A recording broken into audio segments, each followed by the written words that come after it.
Bienvenue dans Décryptage. Dans cette édition, nous nous intéressons au rôle des zones économiques spéciales dans les ambitions de développement des États africains. Pour en parler, nous recevons M. Moubarak Lo, directeur général du Bureau de prospective économique du Sénégal. M. Moubarak Lo, bienvenue sur Africa 24. Merci beaucoup. En qualité de directeur général du Bureau de prospective économique au secrétariat général du gouvernement, pouvez-vous nous présenter le rôle de cette structure dans le fonctionnement de l'État sénégalais? Ce bureau a été créé en 2018. À l'époque, j'étais l'économiste en chef du Premier ministre. Et le Premier ministre a souhaité créer un bureau à côté de lui qui va l'aider dans la réflexion prospective et stratégique, mais également dans le suivi et évaluation du travail gouvernemental. Parce que vous savez, quand vous êtes Premier ministre, c'est vrai que dans nos constitutions, c'est le président de la République qui définit la politique de la nation, mais en tant que Premier ministre, vous devez aider à la mise en œuvre. Et la mise en œuvre suppose également une contribution à la conception des politiques, parce que disons que c'est un chantier continu, la conception des politiques, parce que vous suivez, vous évaluez, vous améliorez. Il y a des chantiers nouveaux aussi. Et donc notre rôle, c'est de servir un peu de bureau qui fait de la veille stratégique, qui fait de la prospective aussi stratégique.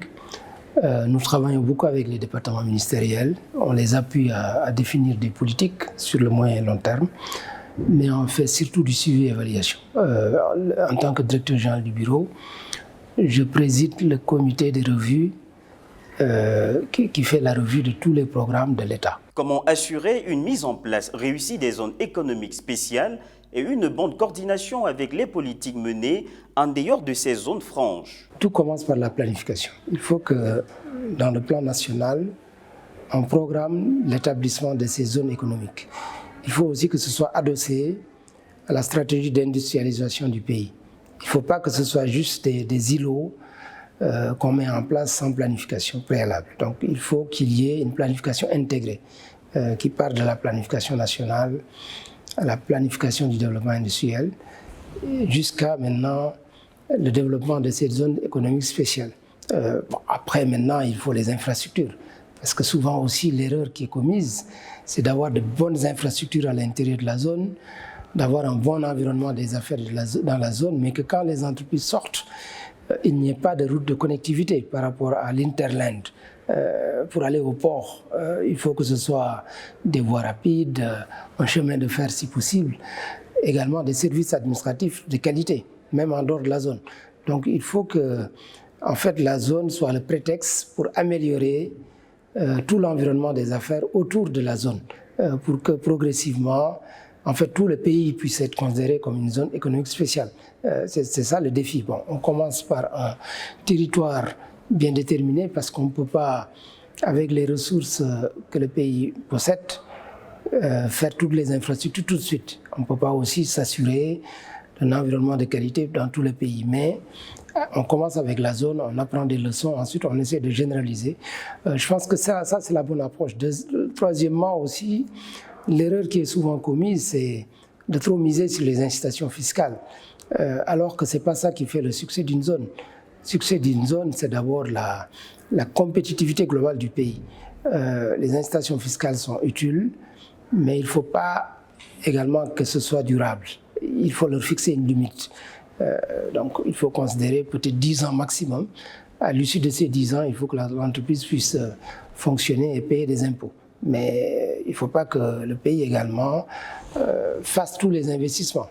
Là, ça pousse à encourager les zones privées ou des partenariats publics-privés, où le privé vient appuyer l'État dans le financement des bâtiments, parce que souvent c'est l'État qui prend un prêt pour faire les zones, et après il a disons tout le passif, et l'actif, comme il ne prend pas d'impôts, va vers les entreprises. Il faut équilibrer un peu la relation entre l'État et les entreprises qui investissent dans la zone. Quel rôle peuvent jouer ces zones dans le contexte de la ZLECAf, la zone de libre-échange continentale africaine, entrée en vigueur en janvier 2021? Bon, si les zones sont bien intégrées dans le cadre de la ZLECAf, parce que tout à l'heure, je vous disais qu'au début, on les considérait comme des entreprises extraterritoriales. Bon, apparemment, aux dernières nouvelles, on les a intégrées. Il faudrait justement s'appuyer sur ces zones spéciales pour accélérer l'industrialisation. Parce que dans la ZLECAf, les pays qui vont gagner le plus, c'est les entreprises, c'est les pays qui ont des industries manufacturières. Parce qu'au niveau agricole, bon, grosso modo, les pays ont les mêmes productions, ils n'échangent pas beaucoup de produits agricoles. Ce qui est échangé, c'est surtout des produits manufacturiers, ou des produits pétroliers ou des minéraux, si vous regardez les statistiques.